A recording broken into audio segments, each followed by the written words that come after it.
D'abord, Jean Combe, qui est professeur émérite au département des sciences des communications à l'Université Stendhal Grenoble 3, qui est actuellement titulaire de la chaire du CELAT, qui est aussi comédien et metteur en scène et qui nous présente une communication qui s'intitule « La médiation culturelle, tisser le trait d'union du vivre ensemble ».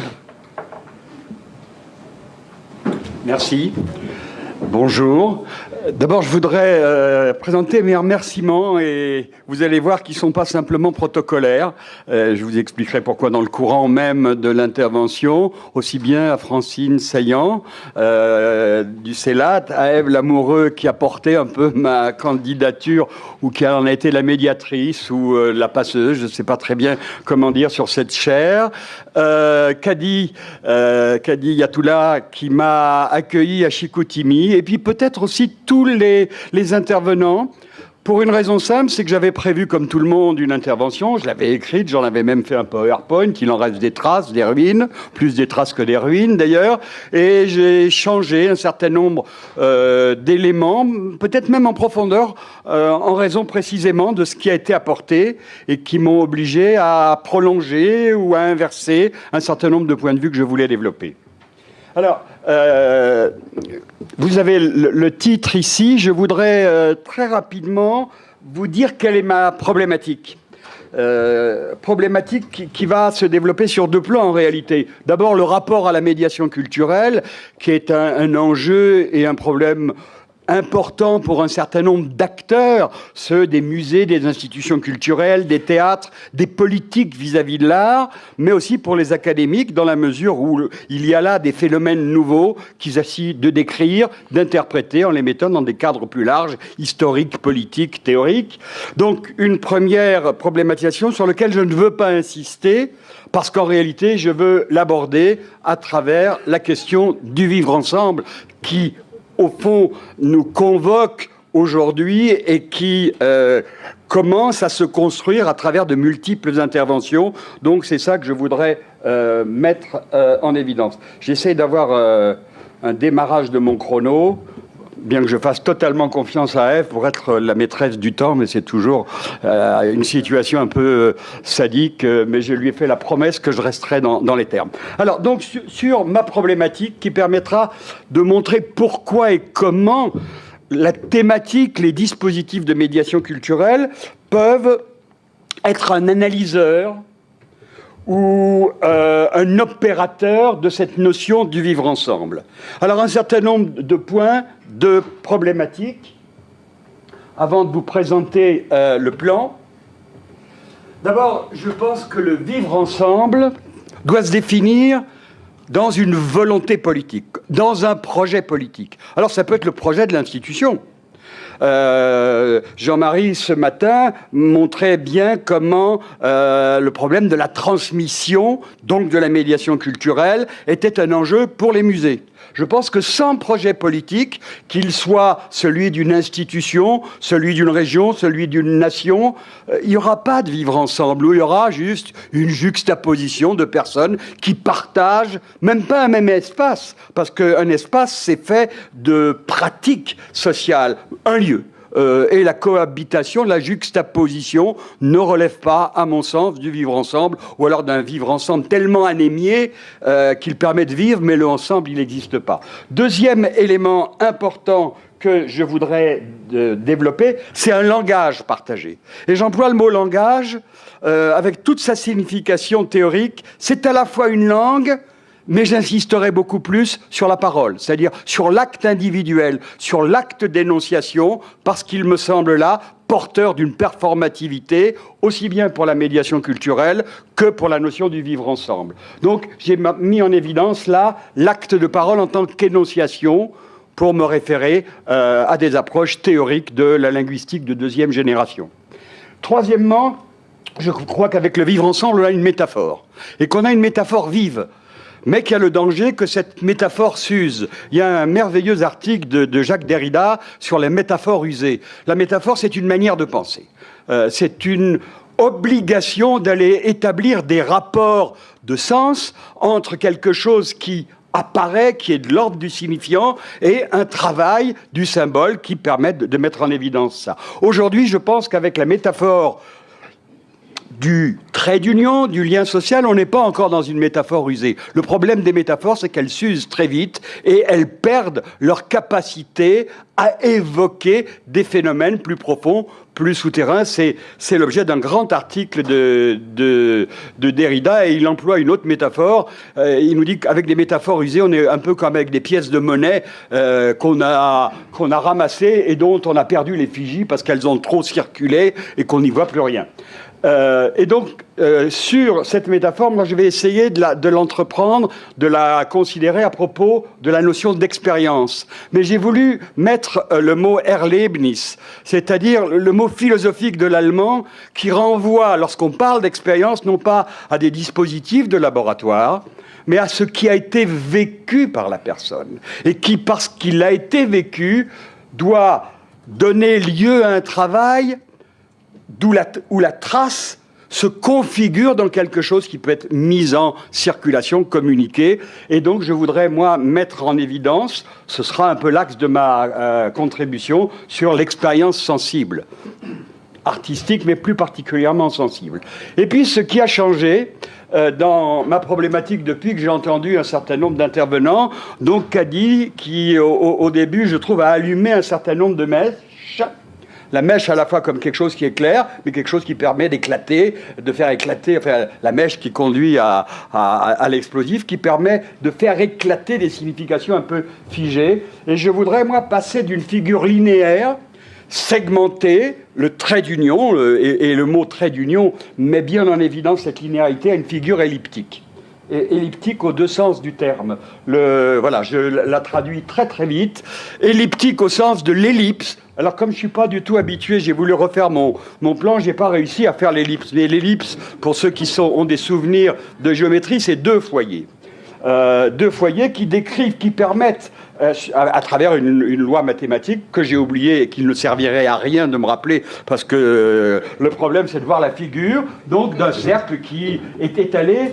Et il me semble que notre colloque ici a mis en évidence deux foyers, et nous n'avons pas cessé de nous articuler entre ces deux foyers. Le premier, c'est le foyer existentiel, le vivre, ce qui a été très très bien développé, notamment par Paul Ciblot lorsqu'il a fait une analyse lexicale. Il y a évidemment dans ce vivre quelque chose qui est de l'ordre de l'existentiel, et l'existentiel, c'est l'existentiel du sujet de parole et du sujet d'action. Et puis, il y a aussi l'autre pôle dans l'ensemble, et l'ensemble, comme ça a commencé à être dit, c'est la construction d'un nous, c'est-à-dire d'un projet collectif qui d'ailleurs, mais j'y reviendrai, ne peut se définir que si on définit eux. Très souvent, le nous se définit pas forcément dans une première approche de manière positive, mais se définit dans des processus d'exclusion. Eux, ah ben alors nous, il va falloir le construire, l'identité. Et évidemment, il y a tout le risque des identités figées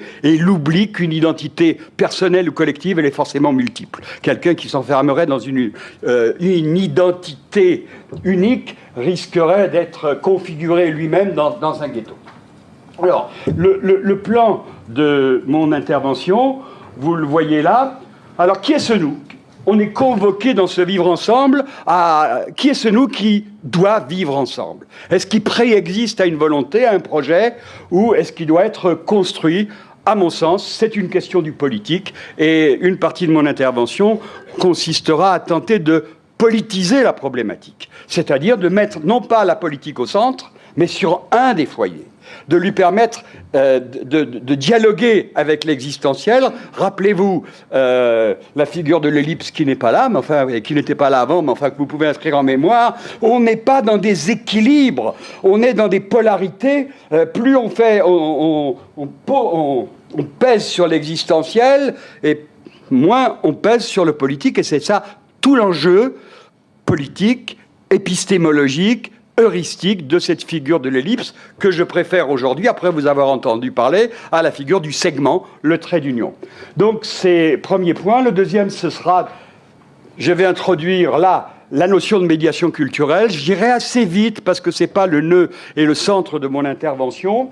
je l'introduirai à travers les problèmes des politiques culturelles, c'est-à-dire des projets politiques de l'État-nation ou des projets politiques des collectivités territoriales lorsqu'on est dans des perspectives de décentralisation, comme c'est le cas en France. Évidemment, mon expérience partira de mon expérience française, mais comme ça peut être le cas dans d'autres pays, avec les problématiques propres au Québec en tant qu'État fédéral et État provincial. J'essaierai de raccrocher la notion de médiation culturelle, ou plus exactement le dispositif. Je ne pense pas que la médiation culturelle soit une notion, ni même un concept. C'est un dispositif au sens de Foucault, c'est-à-dire des outils, des instruments, des acteurs, mais aussi des perspectives larges. Et enfin, j'essaierai de montrer comment, à mon sens, la médiation culturelle, prise dans son contexte institutionnel, politique, est d'abord au cœur du rapport entre art et société. Et c'est à travers ce rapport art et société que je souhaiterais pouvoir, tout au long de l'exposé d'ailleurs, articuler la relation entre le vivre ensemble comme condition de la délibération, je reviendrai sur cette notion, et comme condition d'une expérience, d'une condition humaine. Ah. Bon, j'essaye de jongler à la fois avec ce truc-là pour faire avancer le truc et mon chronomètre, et j'appuie sur le chronomètre pour faire avancer le truc. Je n'y arriverai pas, donc je compte sur... Oui, mais je préfère maîtriser. Alors, premier point, qui est ce nous qu'on convoque avec une injonction parfois très forte à vivre ensemble. Alors, je partirai très vite d'une approche qui, moi, me paraît toujours intéressante, c'est celle d'Hannah Arendt, que vous connaissez, donc je ne vais pas la développer. Elle part de conditions humaines et pas de nature humaine, ce qui est déjà un élément extrêmement important, parce qu'effectivement, il y a les conditions d'émergence du thème du vivre ensemble, comme du thème de la médiation culturelle. Et lorsqu'elle aborde la condition humaine de l'homme moderne, dans un ouvrage capital, elle cite ces trois domaines, travail, action politique, création de l'œuvre. Je me situerai dans la troisième expérience, parce que la médiation culturelle relève, passe bien plus largement. Chez Hannah Arendt, on a encore une vision très kantienne de l'art. La médiation culturelle, elle n'est pas sur l'art. Elle est plus généralement sur les langages sensibles et expressifs lorsqu'ils sont mis en circulation dans l'espace public. Donc il y a un travail là, au fond, de mise en crise de la notion d'objet ou d'œuvre d'art. Deuxième point, ce qui me paraît important dans ce nous, c'est qu'il faut le nommer. Et que nommer une chose, c'est un acte pas simplement de langage, c'est un acte existentiel. J'avais à un certain moment cité des nouvelles approches en France de nommer les nouvelles catégories pertinentes pour penser le politique. Je reviendrai sur ce nommer, mais puisque je suis avec Hannah Arendt et que je voudrais arriver aussi avec Walter Benjamin, parce que l'idée de l'ellipse, c'est à lui que je la prends, à propos de Kafka d'ailleurs, j'y reviendrai.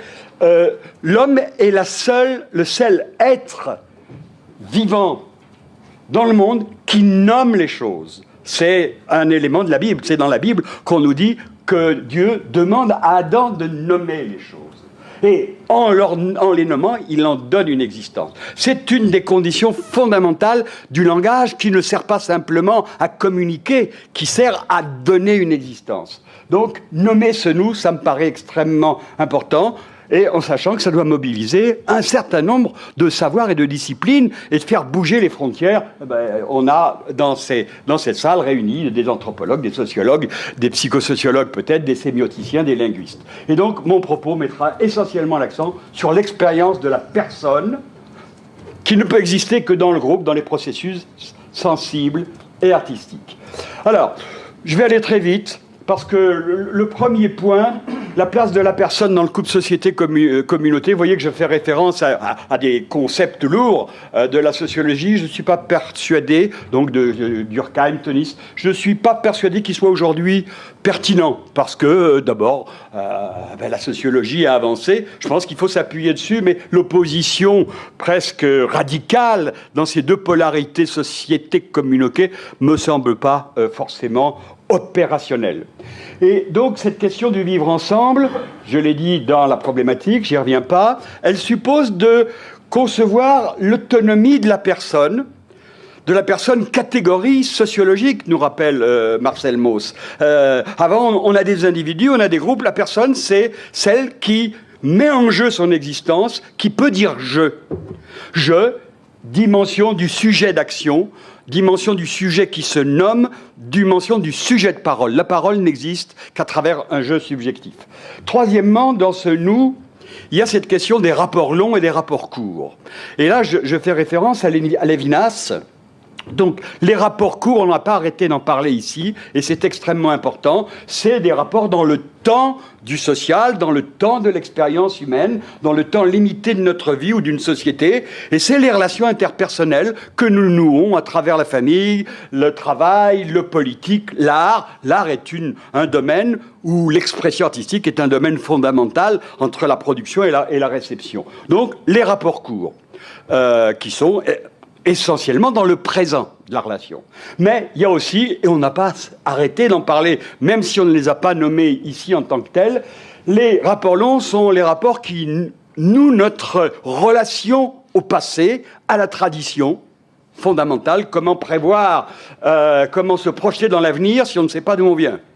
C'est se plonger dans des incertitudes totales et qui conduisent à l'homme désorienté, à l'homme décentré, dont parlait François hier. Donc, ces rapports longs qui relient le passé au futur par la médiation du présent, Lévinas, parce que c'est lui qui propose cette notion-là, Lévinas nous dit dans ses récits talmudiques et dans plein d'ouvrages, ces rapports longs nous font marcher ensemble. C'est-à-dire marcher au sens de définir des projets, de les évaluer. Et donc, me semble-t-il, dans cette question du vivre ensemble, il s'agit, en tous les cas, c'est mon point de vue, lorsque je travaille, et il n'y a pas longtemps que je travaille là-dessus, c'est peut-être ce colloque-là qui m'a obligé à réfléchir sur qu'est-ce que c'est que cette prolifération du syntagme. On en a parlé, j'essaierai d'en dire deux mots. C'est s'intéresser à la relation interpersonnelle, à l'énonciation, l'acte de parole et à la délibération. La délibération, chez les Grecs, la phronésis, ça ne marche pas pour tout, cette discussion entre égaux. Ça marche pour des phénomènes qui sont mobiles, changeants. On ne va pas discuter de la loi de la gravité. On ne va pas délibérer sur le fait si elle est vraie ou juste. Laissons ça aux scientifiques. Il me reste combien de temps ? 15 minutes. Oh, je peux prendre une respiration. Oh, je prends une respiration.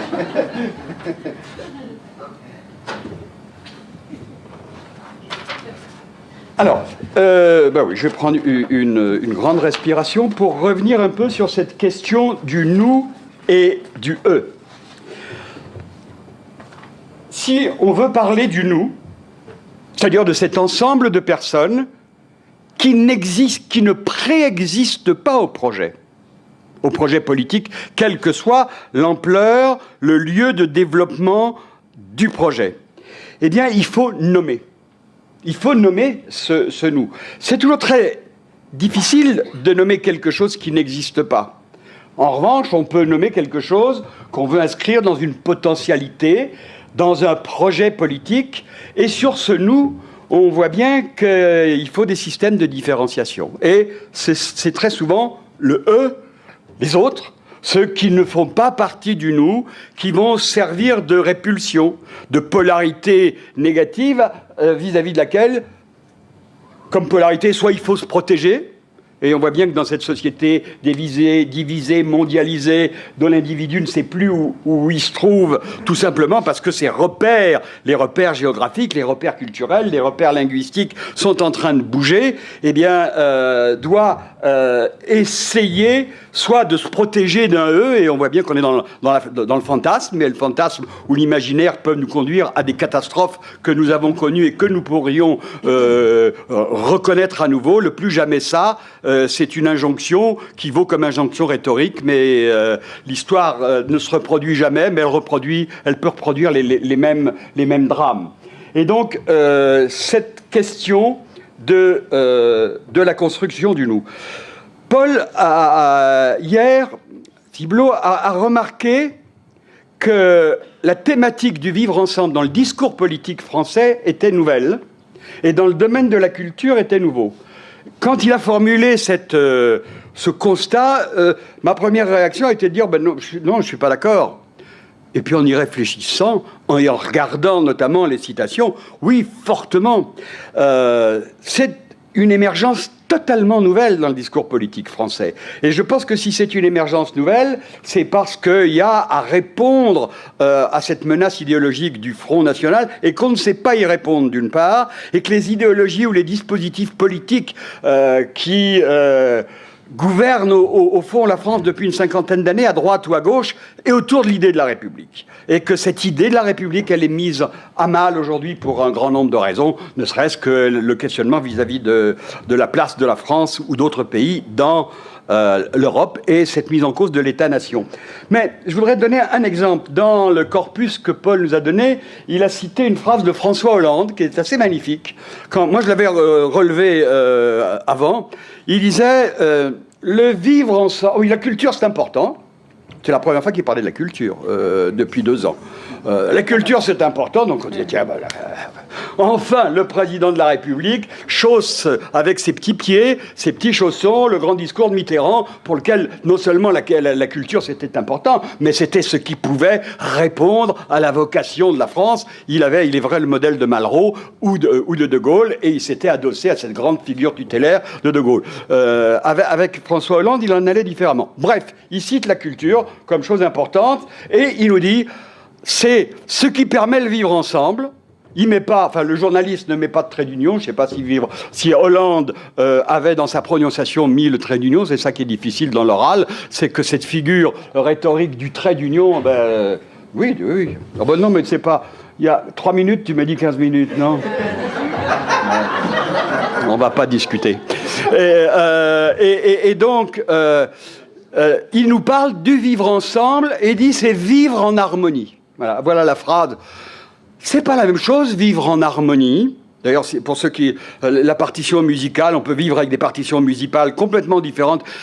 Vivre en harmonie, c'est pas la même chose que vivre ensemble. Déjà que vivre ensemble, c'est très ambigu, c'est cohabiter, c'est échanger, c'est délibérer, c'est dialoguer. Alors vivre en harmonie, c'est pas faire de trop de bruit, c'est essayer d'éviter le vacarme ou de se mettre des oreilles pour ne pas entendre ou pour ne pas voir. Donc, problème important et émergence nouvelle. Et à mon avis, cette émergence nouvelle du vivre ensemble, c'est peut-être la perte du projet républicain en France, et c'est aussi la perte ou l'abandon de fait des politiques culturelles liées à la démocratisation culturelle. Et donc je vais aborder là le 3e ou le 2e point, la relation entre politique culturelle et médiation. Je vais aller très vite. Toute la Ve République, avec la création du premier ministère de la Culture, avec Malraux, s'est faite autour du problème de la démocratisation culturelle. Il n'a jamais utilisé ce terme. C'est par la suite très vite qu'on l'a utilisé. Mais la démocratisation culturelle, c'est très simple, c'est le rapport aux œuvres artistiques. Et pour Malraux, ce rapport aux œuvres artistiques, la culture va permettre d'établir une continuité dans cette France éternelle ou cette France universelle. Donc on voit le discours gaullien, dans la mesure où les idéologies ont fait faillite, elles ont conduit aux idéologies nationalistes et à la guerre, et où le religieux n'existe plus. Donc l'art est la nouvelle religion, et c'est pas simplement une métaphore. Dans les politiques de Malraux, il y a un rapport magique à l'art. Je pense qu'aujourd'hui, cette politique de démocratisation culturelle est à bout de souffle depuis une quinzaine d'années. Un des livres que j'ai écrit s'appelle La démocratisation culturelle, une médiation à bout de souffle. Elle est à bout de souffle parce qu'elle se consacre uniquement au rapport à l'œuvre d'art. Et donc les enjeux de la médiation culturelle, en France en tous les cas, sont de se dire, on a peut-être à définir un projet politique qui n'est plus celui de la démocratisation culturelle comme rapport à l'œuvre d'art, c'est-à-dire comme accès aux biens culturels. Et vous voyez, dans l'accès aux biens culturels, il n'y a rien d'existentiel. Il y a la possession, il y a un avoir. Dans les années 70, on va mettre en place, avec un autre ministère, celui de Jacques Duhamel, qui se situe dans la politique de la nouvelle société, un être. C'est-à-dire, on va mettre en évidence la notion de développement culturel. Donc, voilà, des nouveaux enjeux. Moi, je me situe, et je pense, dans une fonction pragmatique au sens philosophique du terme de la médiation culturelle, c'est-à-dire elle a des effets performants dans la construction de la personne et son rapport au collectif. Ce qui caractérise pour moi la médiation, c'est les relations intersubjectives, personnelles, et l'énonciation, le jeu comme sujet d'action et de parole, et la nécessité de reconnaître l'autre dans ce qu'il y a d'étranger, dans ce qu'il y a dans sa dimension étrangère, et cet autrui qui est forcément un peu mystérieux puisque ça n'est pas moi.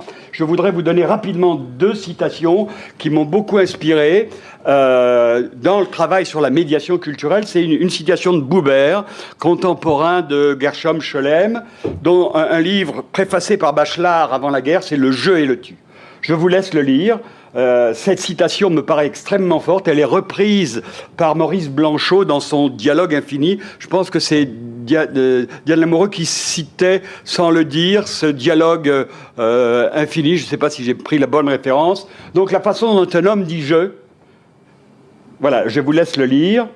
Et l'autre qui est reprise chez Blanchot, qui met l'accent aussi sur ce rapport à l'autre. Il y a des pages entières chez Blanchot formidables sur le rapport à l'autre, à l'étranger, qui suppose, si on ne veut pas aller au meurtre, de savoir qui je suis.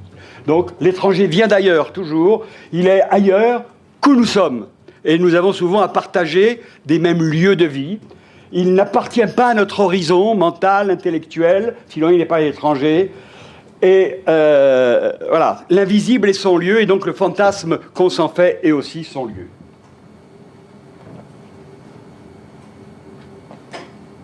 Alors, rapidement, l'horizon d'attente de la médiation culturelle. J'ai repris cette notion en référence à quelqu'un qui l'a lancé, c'est un vieux concept, je crois, d'Husserl et d'Hegel, de littérature comparée, c'est Hans-Peter Joos, qui met l'accent sur les phénomènes de lecture, sur la réception. La médiation met l'accent sur la relation production-création. Et donc l'horizon d'attente, il nous montre qu'il est lié à trois éléments. Les normes artistiques. C'est-à-dire, il n'y a pas une essence de l'œuvre d'art, il y a des normes qui ont une histoire. L'histoire n'est pas forcément la même en peinture, en musique. La modernité n'a pas la même datation dans ces éléments-là. Les habitudes et les comportements du public, c'est extrêmement important, mais il faut aller plus loin. C'est-à-dire qu'on ne se comporte... Il y a une place du spectateur. Et la place du spectateur, que ce soit au théâtre ou en peinture, elle est donnée par l'artiste. Diderot est le premier, et c'est peut-être en ça qu'il est le premier à théoriser la peinture moderne. Il met l'œil du spectateur quelque part. Et la troisième distinction qui est fondamentale pour nous dans cette question du vivre ensemble, c'est la distinction entre réel, symbolique et imaginaire. Et je prends ça comme des grandes catégories de pensée parce que cette distinction, elle est mobile. Elle évolue dans l'espace, elle évolue dans le temps, et il est vrai qu'on a là à considérer cette distinction dans cet espace-temps. Voilà pourquoi aussi le cinéma est une formidable machine à faire fonctionner les rapports mouvants. Et la médiation est aussi une transmission. Je crois que j'arrive vers la fin de mon intervention. 2 minutes, voilà, ça suffira. J'ai pris une citation, là, parce que j'aime bien la conclusion. C'est une citation de Michel Serres, philosophe, dans un séminaire consacré à Lévi-Strauss, qui s'appelait « L'identité ». Et dans les commentaires de Michel Serres, il disait « La culture, tout au long de son histoire, et quels que soient les points de vue qu'on peut avoir sur la culture, elle noue des récits, des valeurs, des formes, elle tisse un interdire, c'est-à-dire un dialogue entre les paroles. » Et il concluait, alors je trouve que la métaphore est formidable, Pénélope au poste théorique. C'est-à-dire celle qui tisse, Pénélope au poste théorique, c'est celle qui tisse à chaque fois une toile avec une figure et qui la détruit précisément pour permettre le retour d'Ulysse. Voilà. J'en ai terminé et je vais simplement vous dire ce que je ne vais pas pouvoir dire. Mais je ne vais pas le dire, mais je vais juste le noter, je vais vous le projeter. Voilà, l'épuisement des démocrates de la politique, je l'ai dit. Il faut passer aujourd'hui de la relation avec les publics, qui est une catégorie sociologique, avec la relation avec le spectateur ou l'auditeur, le récepteur. Et la médiation, c'est tout ça. C'est un acte de parole qui met l'accent sur le médium, et c'est en ça que j'ai un point de vue pragmatique, et le contexte social. Et enfin, ce que je ne ferai pas du tout, c'est restituer au récit la place importante qui doit être la sienne. Le récit, c'est pas le storytelling. Le récit, c'est la transmission d'une expérience. Et voilà, il y a un texte formidable qui m'inspire, moi, à chaque fois que je parle sur le passage de l'écrit à l'oral. C'est un texte de Walter Benjamin qui s'appelle « Le narrateur » et qui montre comment, à l'époque moderne, il parle en 1935 avec ce grand texte qui a une 50aine de pages, il dit l'expérience est en chute, et quand il parle d'expérience, c'est l'expérience humaine, l'expérience sensible, est en chute dans ce monde dans lequel nous sommes, et il faut restituer à l'expérience toute sa valeur, et il n'y a que le récit, à travers toutes les formes du récit, qui peuvent être l'objet d'une transmission, parce qu'entre celui qui écoute une histoire et celui qui l'a dit, il y a un lien qui se tisse, un vivre ensemble, le temps de l'audition du récit. Merci.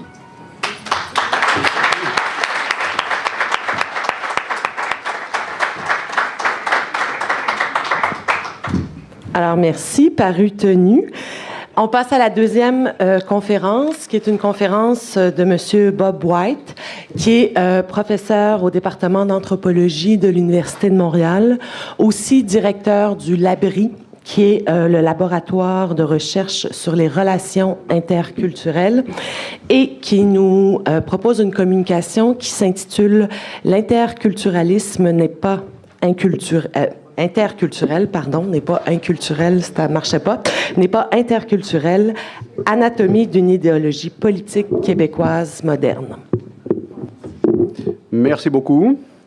Je n'aurai pas de PowerPoint. Je suis un peu déstabilisé par la conférence de mon collègue. On vient de se connaître en personne. Je comprends maintenant pourquoi nous avons été mis ensemble.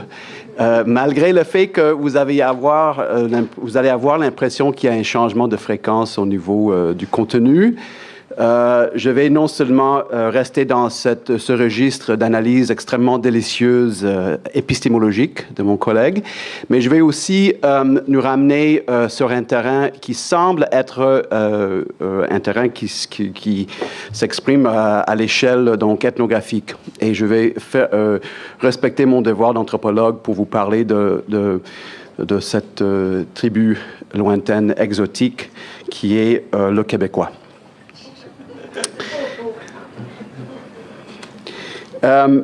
Merci d'abord beaucoup aux personnes qui ont organisé, qui ont permis ce moment ce séjour de vivre ensemble.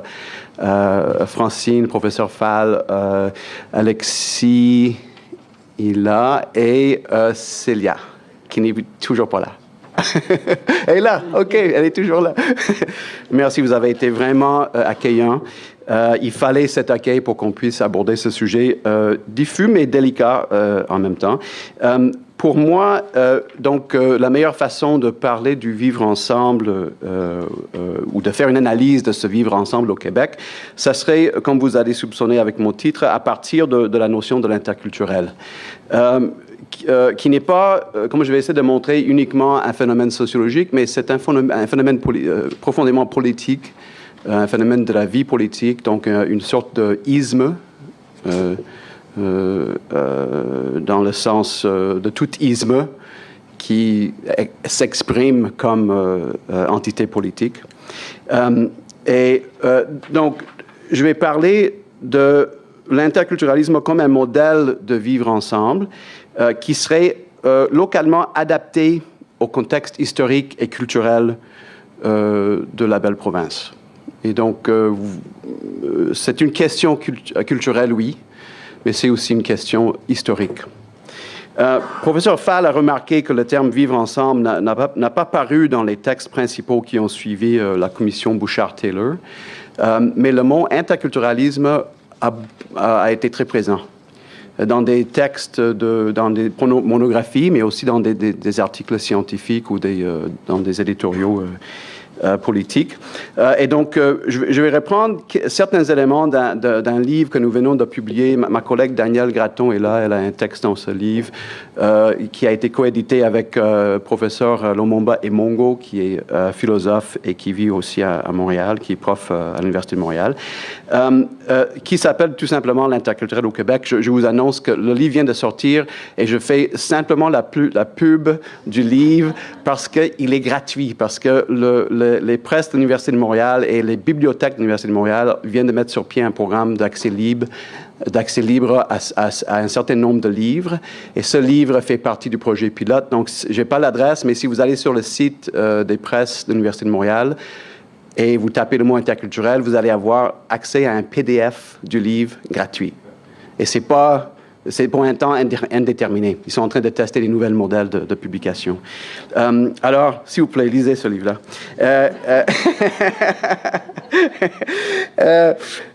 Donc, je vais reprendre quelques éléments de ce livre-là. Le modèle qui a servi comme tremplin pour le multiculturalisme, c'est certainement le modèle du bilinguisme qu'on oublie. Il est vraiment foutu à l'histoire, ce modèle-là. Ça a été un premier modèle moderne pour le vivre ensemble au Canada. Et donc, vous allez voir que je vais naviguer entre plusieurs échelles pendant ma présentation. Mais comme nous allons voir, ce modèle n'a pas eu longue vie politique. Nous connaissons vaguement l'histoire. Donc, ce bilinguisme qui va être une sorte de terrain d'entente ou un vivre ensemble politique entre le Québec et le Canada, parmi d'autres, va être mis en péril par des préoccupations des communautés ethnoculturelles, des communautés culturelles vivant ailleurs au Canada. Et l'histoire se fait de sorte que le multiculturalisme est né de cette tension et le Québec n'a jamais, de façon générale, le Québec n'a jamais accepté ce virage politique. Donc, l'interculturalisme québécois, c'est-à-dire l'ensemble de principes et de mécanismes qui caractériseraient la gestion du pluralisme ethnoculturel au Québec, se trouve au centre d'un débat de société qui oppose d'un côté les Canadiens français et les Canadiens anglophones, et de l'autre côté les Canadiens français et les différentes communautés de personnes issues d'une immigration plus ou moins récente. Donc, il y a constamment ce jeu d'échelle entre le Québec qui regarde le Canada anglophone et le Québec qui regarde toute une panoplie de personnes qui sont venues après, sans bien sûr mentionner la présence autochtone avant l'arrivée des Européens. Et cette question est extrêmement importante, mais je ne peux pas la traiter ici. Je fais exactement ce que tous les autres font en disant que ça ne fait pas partie de mon sujet, mais oui, ça fait partie. C'est juste que c'est complexe et je n'ai pas le temps pour le traiter. Et c'est sûr qu'il y a une sorte de déni et oubli historique pour toute nation qui arrive sur la terre des autres. Alors, le Québec n'est pas épargné de ce déni historique. Donc, c'est-à-dire, ce positionnement particulier illustre l'aspect universel un aspect universel de la condition humaine. On est toujours, comme nous a montré Todorov, on est toujours le barbare de quelqu'un d'autre. Je vais y revenir. Mais ce positionnement fait partie de ce qu'on pourrait appeler la culture québécoise. Je le mets ici entre guillemets. Vous ne voyez pas mes guillemets dans le fichier. Mais maintenant, depuis certaines années, il faut toujours faire comme ça quand on dit le mot culture, parce que c'est un terme qui énerve les gens, ça énerve les anthropologues, parce qu'on est convaincu qu'il y a 156 définitions du terme. Ça énerve les sociologues, surtout les sociologues n'aiment pas ce terme-là, parce que c'est essentialiste, discriminatoire. Okay? Ils oublient que le papa des anthropologues nord-américains avait fait une critique de la notion de race à partir de la notion de culture. Donc, parlons de discrimination, s'il vous plaît. Et ça irrite aussi une certaine sensibilité républicaine, pour ne pas dire française. Pourquoi? Parce que qui dit culture dit communauté, qui dit communauté dit communautarisme. le mot culture arrive sur le plan politique français. Est-ce que c'est de quelle culture qu'on parle? Moi, en tant qu'anglophone, à chaque fois que j'entends la culture, mon cerveau se divise en deux parce que je sais qu'il y a deux façons d'utiliser le terme. Et ma façon vient de ma tradition germanique ou anglo-saxonne, donc je suis toujours un peu perplexe. Mais dans tout contexte d'interaction entre personnes d'origine différente, c'est l'identité groupale et non pas individuelle ou universelle qui ressort. Donc, quand on se retrouve dans un contexte urbain, on ne voit pas l'individu. On voit une personne qui fait partie d'un groupe quelconque. Et c'est cette échelle, cette identité groupale qui est au cœur d'une réflexion sur les relations interculturelles. Si on ne peut pas nommer le groupe, on peut rien faire.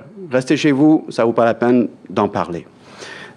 Et donc, dans un premier temps, après avoir répondu à la question sur le mot culture, il faut maintenant se pencher sur le terme interculturel ou interculture. Et à travers quelques étapes de recherche, nous avons identifié au moins 3 registres du terme dans le contexte québécois.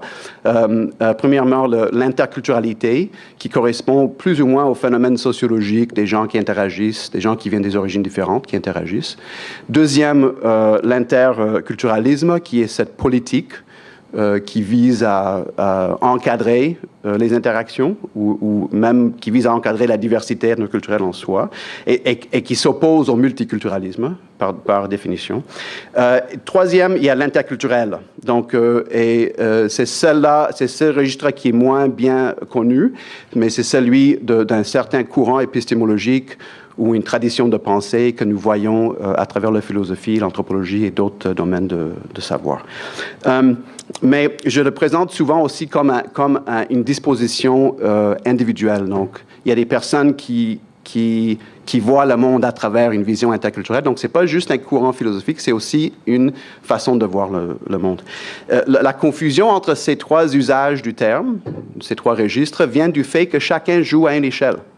Et chaque échelle a son droit d'exister. Et les interactions, donc au niveau sociologique, et les politiques publiques qui visent à encadrer ces interactions, et en même temps cette tradition de pensée ou cette disposition, je dirais, épistémologique.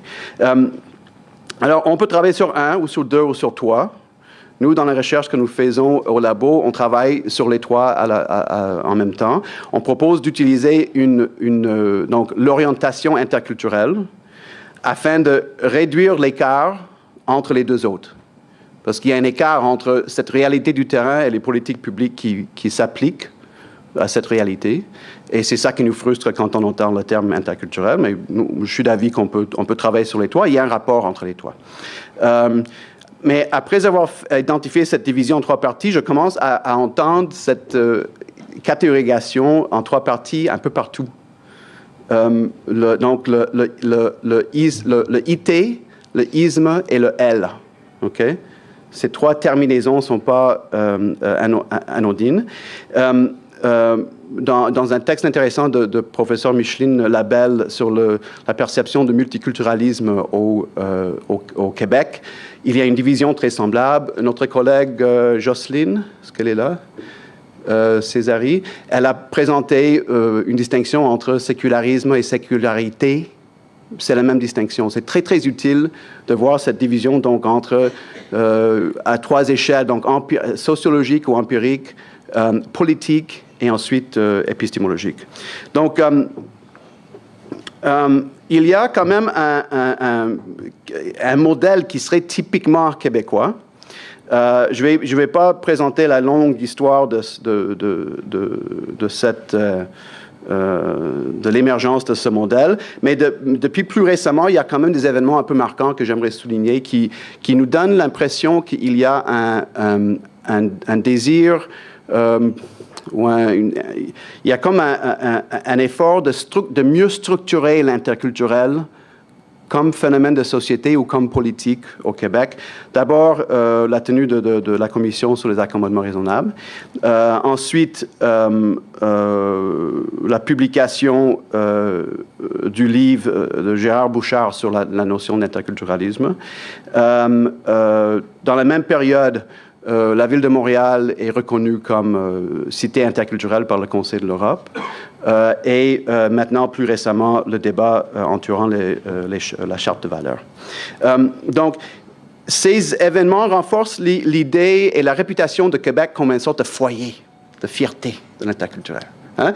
Il y a des textes des personnes venant d'ailleurs qui regardent non seulement le multiculturalisme, mais aussi l'interculturalisme comme quelque chose d'original, comme quelque chose qui pourrait être appliqué ailleurs.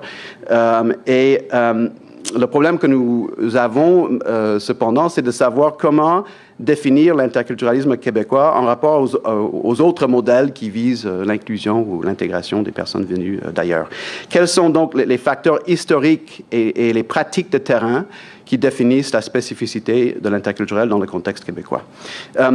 Donc, dans le cadre de ce projet de recherche, qui est un projet de recherche en partenariat, nous travaillons beaucoup sur deux aspects en même temps. Premièrement, une sorte d'ethnographie des interactions interculturelles sur le terrain, dans l'espace urbain à Montréal. Et de l'autre côté, la façon que ces pratiques et ces expertises sont en dialogue ou non avec les politiques publiques à différentes échelles, mais surtout à l'échelle municipale. Mais nous savons qu'il n'y a pas une politique officielle, il n'y a pas une loi qui articule l'interculturel ou qui l'explique c'est quoi pour le Québec. Il y a 30 ans de documents et d'évolution de pensée politique au niveau ministériel par rapport au terme, mais il n'y a jamais eu une loi ou une politique officielle. On est plutôt dans l'espace de ce que Annick Germain appelle une adocratie interculturelle. Et donc, mais ceci ne veut pas dire qu'il n'y a pas de conscience historique autour du terme. Et j'utilise le terme conscience historique dans le sens de la philosophie herméneutique. Je pensais que Gadamer allait être dans votre présentation. Il est là, de toute façon, il est là avec nous. Mais il y a une histoire de pratique autour de cette notion-là qui s'incarne dans des séries de documents ou des textes ou des cas de référence. La Ville de Montréal travaille actuellement sur un cadre de référence qui va les permettre, à l'interne de la ville, va permettre aux employés de savoir c'est quoi l'interculturel et comment l'identifier et comment l'évaluer. Les politiques ne sont pas uniquement des déclarations, ce sont des principes.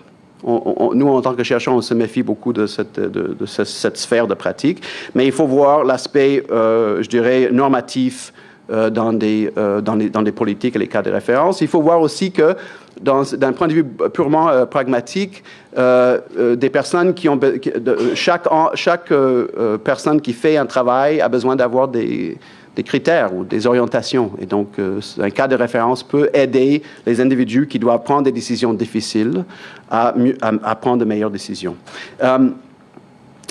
Et donc, en principe, une politique interculturelle nous permettrait de assurer un minimum d'harmonie sociale. Je suis pas d'accord que l'harmonie, j'aime bien la métaphore harmonie, je suis pas d'accord que c'est aussi vide que ça, parce que l'harmonie qui existe dans toutes les cultures musicales représente un projet commun.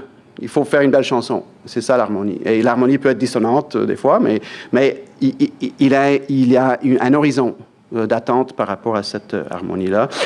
Et cette harmonie dans l'espace public doit se construire malgré toute une série de différences et préoccupations. Donc, nous avons besoin d'orientation pour notre développement et pour vivre en société.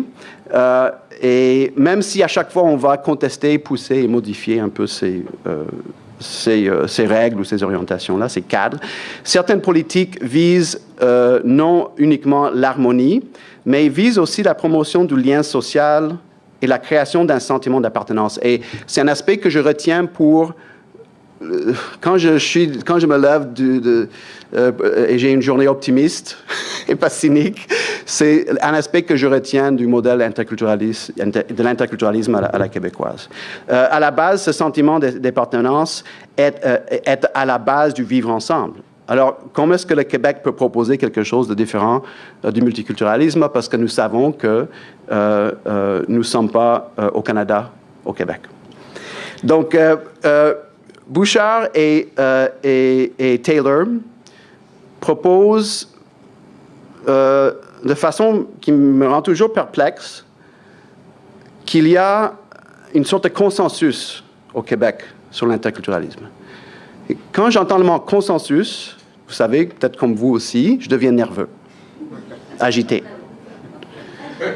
Et parce que moi, quand j'ai lu cette version de l'interculturalisme qui s'exprime dans les travaux des deux chercheurs, mais surtout dans ceux de Bouchard, j'avais pas un sentiment consensuel. C'était pas mon interculturel à moi. Et je suis pas seul.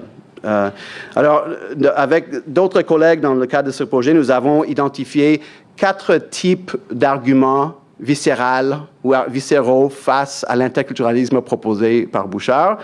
Je résume ici, mais ça va paraître dans un autre texte très bientôt. Il y a une vision moniste, donc qui dit qu'il y a une seule culture et ça suffit.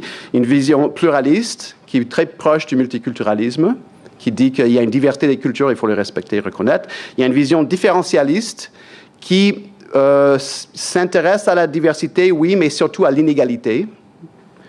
Et donc, il faut combattre la discrimination pour avoir un regard interculturel. Et quatrième, une vision interactionniste. Vous n'allez pas être surpris si je vous dis que je m'insère dans le quatrième. À partir donc de cette dernière position, j'ai 2 propositions. Premièrement, l'interculturalisme n'est pas le multiculturalisme. Et nous voyons dans l'analyse de beaucoup de textes qu'on peut quasiment situer l'idéologie politique de l'auteur par rapport à cette position sur cette question-là. Les fédéralistes trouvent qu'il n'y a aucune différence entre le multiculturalisme et l'interculturalisme. Les souverainistes, ils ne voient que des différences entre les deux. C'est pas surprenant, c'est normal. Donc c'est pour moi 10 minutes. Merci, très bien.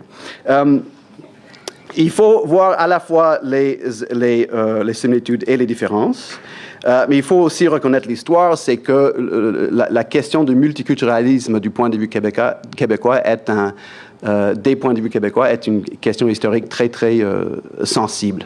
Parce qu'il y a, dans l'énoncé du multiculturalisme, il y a la perception que le peuple canadien-français a été mis au même pied d'égalité avec des groupes d'immigrants.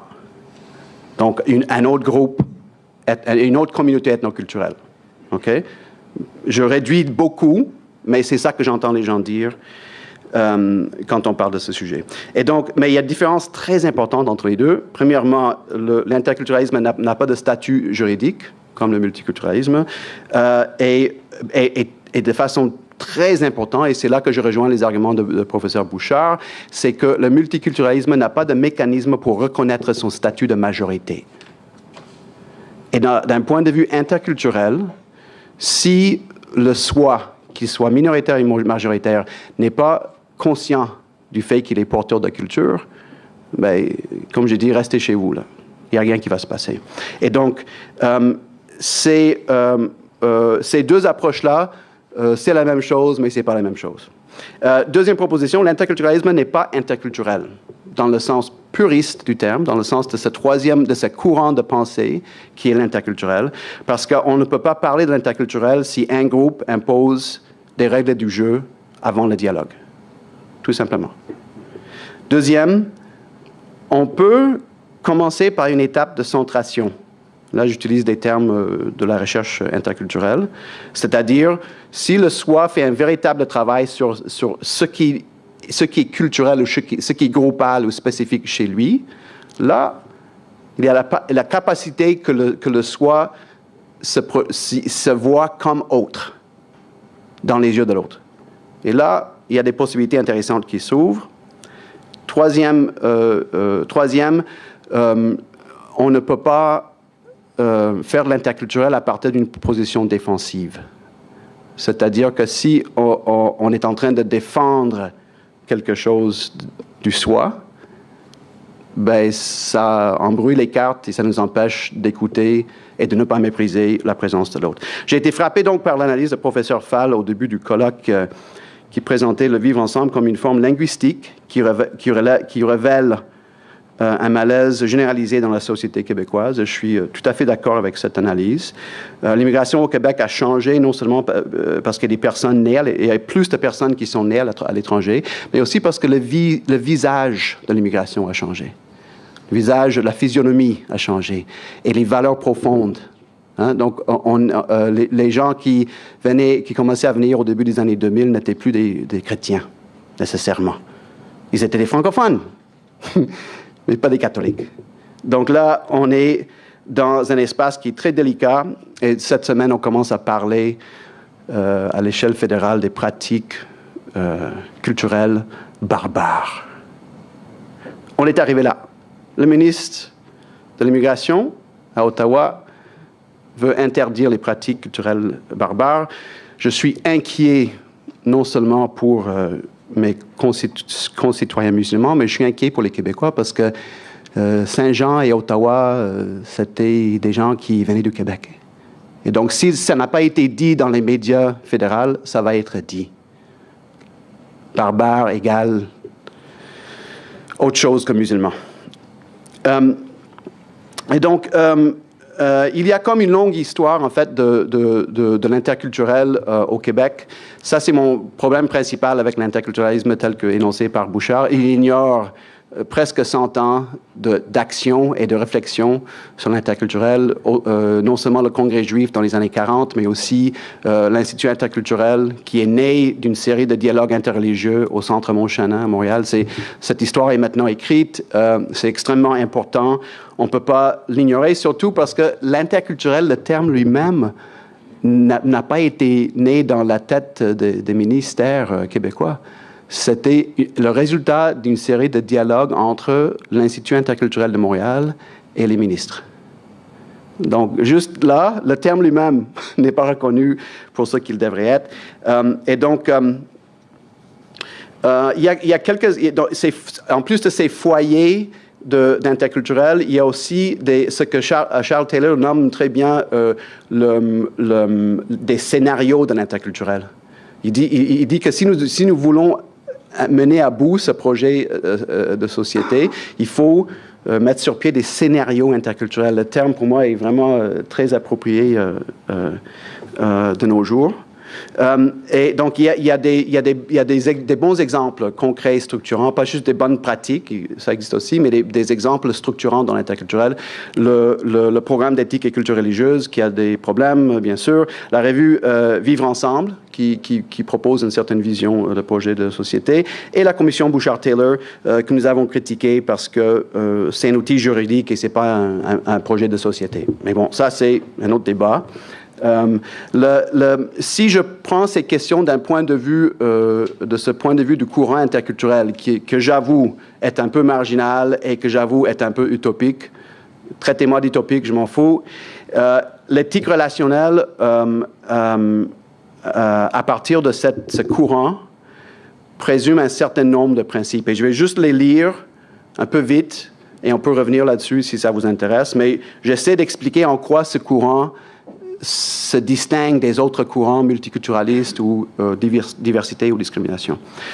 Premièrement, l'être humain a besoin d'avoir un sentiment d'appartenance. Ça, je pense que tout le monde accepte ça. On appartient à un groupe ou à des groupes, et cette appartenance est multiple. Ça, c'est pas nouveau. Nous avons des identités multiples, mais nous avons, comme être humain et comme groupe humain, besoin d'appartenir à quelque chose.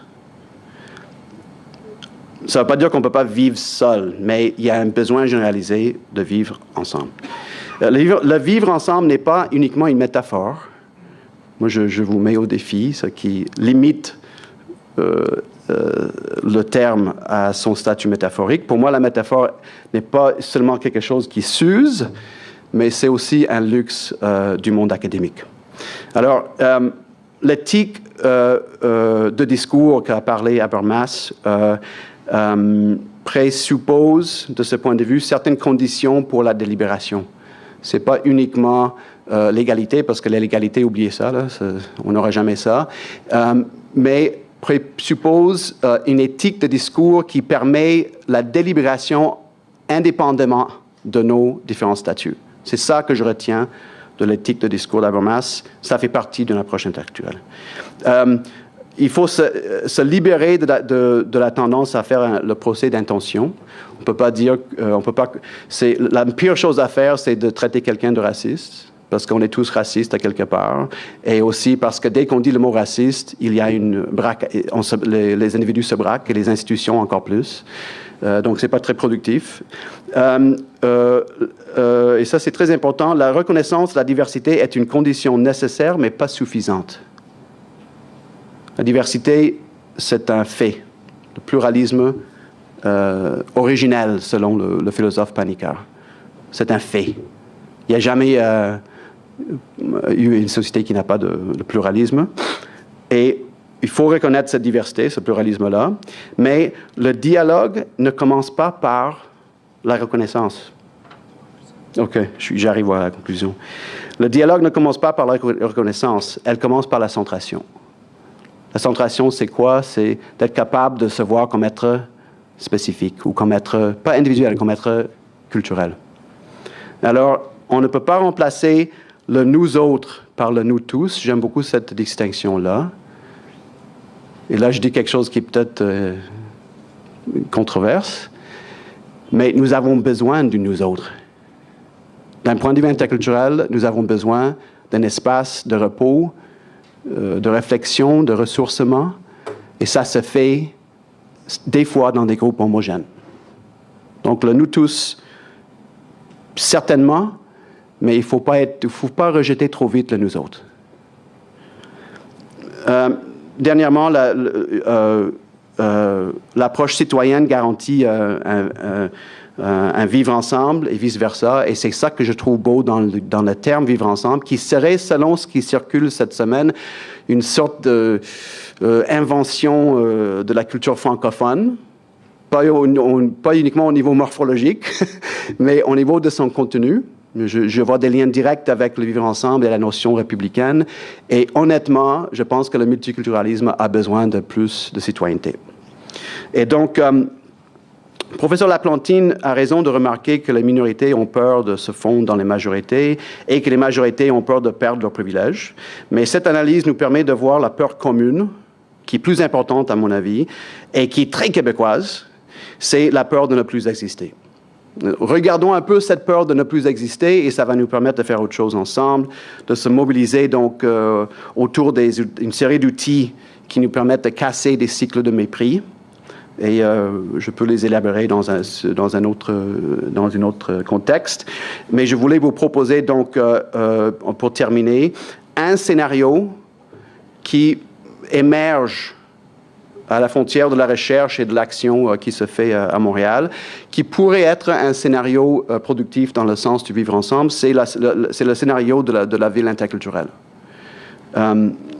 On sait que les villes ont toujours été lieux de cohabitation et interaction, mais il y a maintenant un mouvement international qui s'organise autour de l'idée des villes interculturelles. Montréal a été nommé comme ville interculturelle par le Conseil de l'Europe, mais non seulement ça, il est classé 4e ou 5e dans une liste de 50 villes partout au monde, surtout en Europe. Donc, nous avons quelque chose ici. Il faut en être fier. Mais il faut aller au-delà de la simple cohabitation. Il y a un chercheur espagnol qui s'appelle Carlos Jiménez, qui travaille à Madrid, mais aussi à Barcelone, qui travaille sur la notion de convivencia.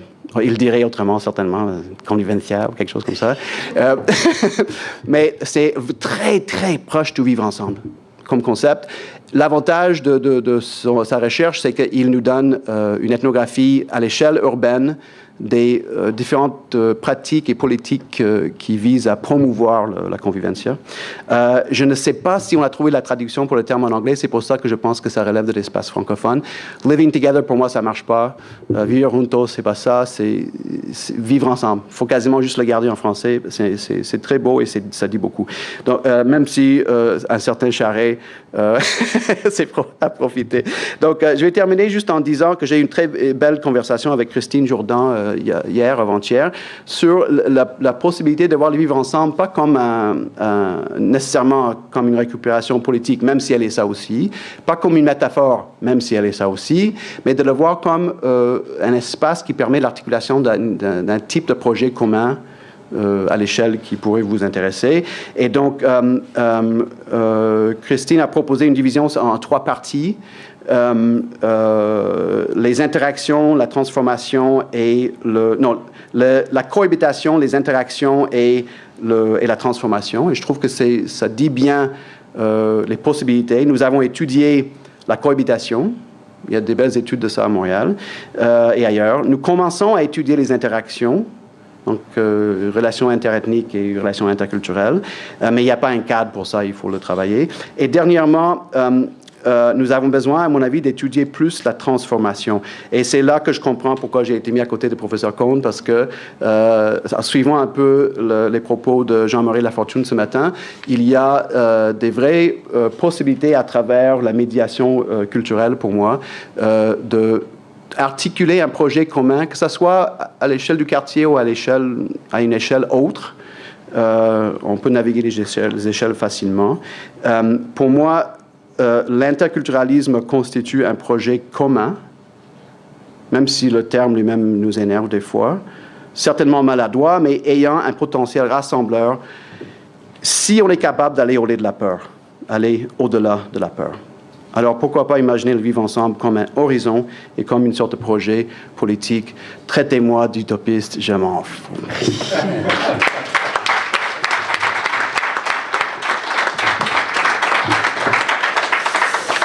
Alors, merci beaucoup. On a, j'allais dire malheureusement, que 15 minutes. Donc, j'inviterais les gens à faire des questions, commentaires les plus courtes possibles et malheureusement des réponses aussi peut-être les plus courtes possibles pour qu'on puisse avoir une certaine discussion.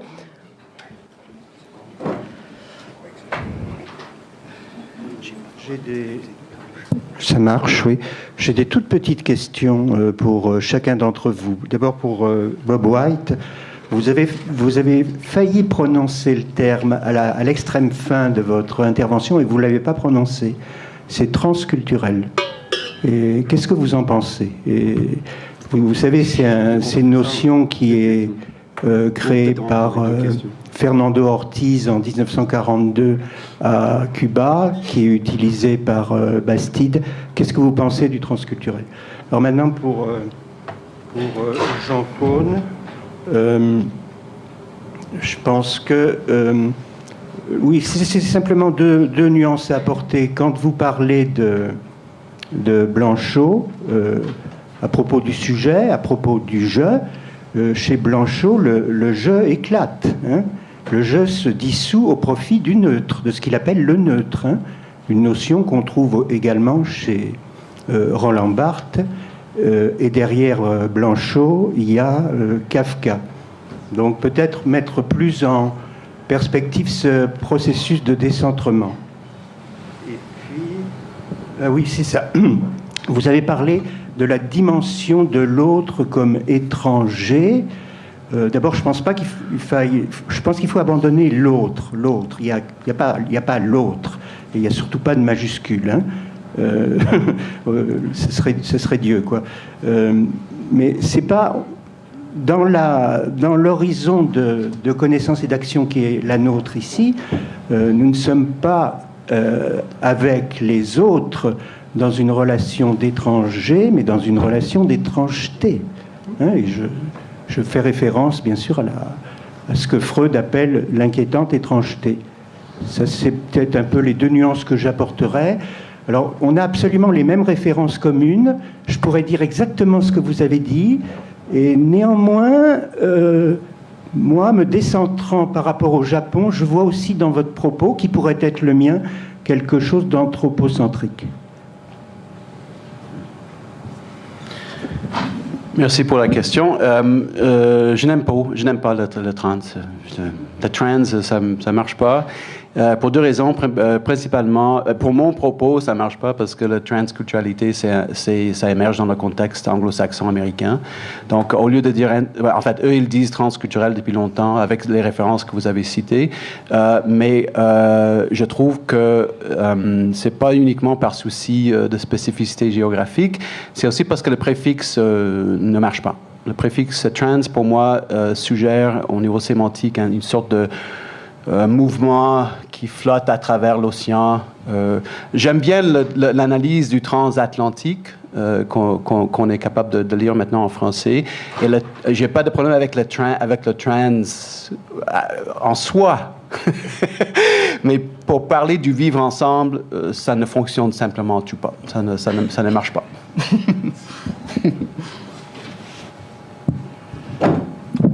Oui, merci de ces deux remarques. Je les partage sans les partager. Mais c'est pas un jeu rhétorique. Je les partage pas parce que je suis pas philosophe et que je suis pas comme vous aussi aiguisé, affûté sur Blanchot. En réalité, mes citations de Blanchot et ma réflexion sur Blanchot est venue d'un travail que je suis en train de faire sur un auteur dramatique qui s'appelle Jean-Claude Grimbert, qui est un des grands auteurs contemporains, et sur une de ses premières pièces qui s'appelle Demain une fenêtre sur rue, qui est prémonitoire sur ce qui s'est passé dans l'urbain en France, je ne vais pas développer, où un type pris par un délire raciste, finalement finit par tirer sur un type dans la rue, il croit que c'est celui avec lequel il a eu un accrochage de voiture. Et pourquoi Blanchot ? Parce que toute la dramaturgie de la pièce est sur la peur. Et Blanchot a des mots formidables sur la peur de l'autre.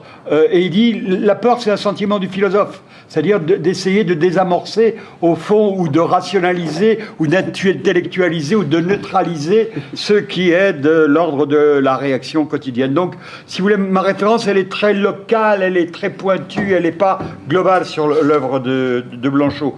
La même chose sur la notion, la catégorie de l'autre. C'est moins à la psychanalyse à laquelle je m'adosserai, et c'est inconditionnel, je m'adosserai alors, donc si c'est inconditionnel, c'est aussi à la poétique. C'est chez Rimbaud, jeu est un autre. C'est pour montrer que les divisions, elles sont à l'intérieur du nous, elles sont à l'intérieur de jeu, et que voilà, c'est avec cette dialectique-là qu'il faut négocier. Et peut-être qu'il y a une dimension anthropologique là-dedans, c'est que quelles que soient les cultures, le jeu, il est toujours non pas à dimension variable, mais avec des interfaces variables.